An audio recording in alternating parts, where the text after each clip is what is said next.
Yeah. Makabawi tayo. Yeah. So,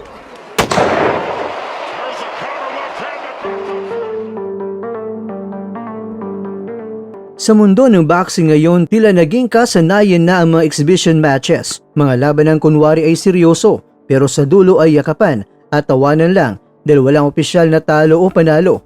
Maliban lang dito. Pero para kay Manny Pacman Pacquiao, ang boxing ay hindi isang laro ng kunwari. Ayon sa pahayag ni Sean Gibbons, naging malinaw ang alok ng kampo ni Floyd Mayweather Jr. Isang exhibition match para sa mabilis na pera at walang pressure. Ngunit ang sagot ng pambansang kamao, isang matunog na hindi. Bakit nga ba? Dahil ang dugo ni Manny Pacquiao ay dugo ng isang tunay na kampiyon. Hindi siya aakyat ng ring para lamang mang-aliw o mag-sparring sa harap ng kamera.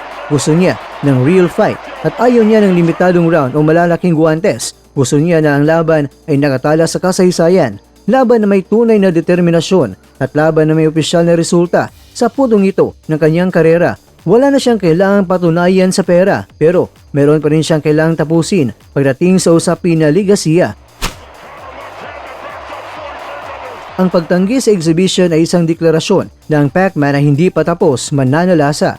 Kilala natin si Manny bilang isang God-fearing at mapagpakumbabang tao, ngunit sa pagpasok ng rematch na ito ay may napapansin ng mga eksperto. Ang pagbabago, tila ang dating mahinhin at laging nakangiting Pacquiao ay pinalitan ng isang buksingero na may dalang angas. Hindi ito angas na walang basihan. Ito ay angas ng isang leon na handang bawiin ang kanyang teritoryo. Ito ang bersyon ni Pacquiao na delikado. Bakit? Dahil ang isang Pacquiao na nag-aangas ay isang Pacquiao na may matinding motibasyon. Gusto niyang maging kauna-unang tao sa buong mundo na dudungis sa malinis sa record na 50-0 kay Floyd Mayweather Jr. Ang layunin niya ay hindi lang basta manalo. Ang layunin niya ay itanim sa isipan ni Mayweather habang buhay na may isang Pilipinong bumasag sa kanyang pagiging invincible. Isang bantay ito na dapat ikabahala ni Floyd dahil ang kalaban niya ngayon ay hindi lang ang bilis ng kamao, kundi ang puot at determinasyon na isang alamat na nagnais ng hustisya sa masaklap na pangyayari sa taong 2015 na tinalo siya ni Floyd by a unanimous decision.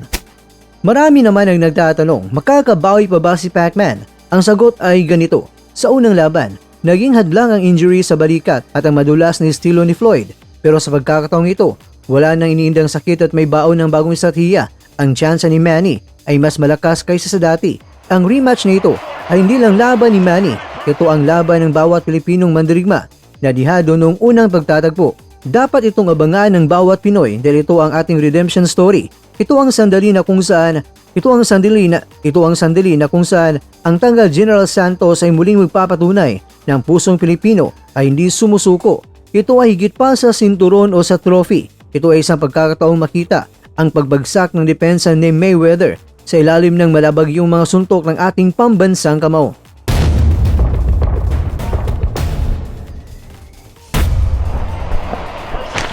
Mga kakwento, kapag tumunog na ang bell sa unang round, asahan ang isang Pacquiao na hindi atras, hindi magbibigay ng espasyo at gagawin ang lahat para maging the one, ang nag-iisang tatalo sa the best ever. Ito na ang huling kabanata at siguradong tatatak ito sa kasaysayan ng boxing magpakilanman sa buong mundo.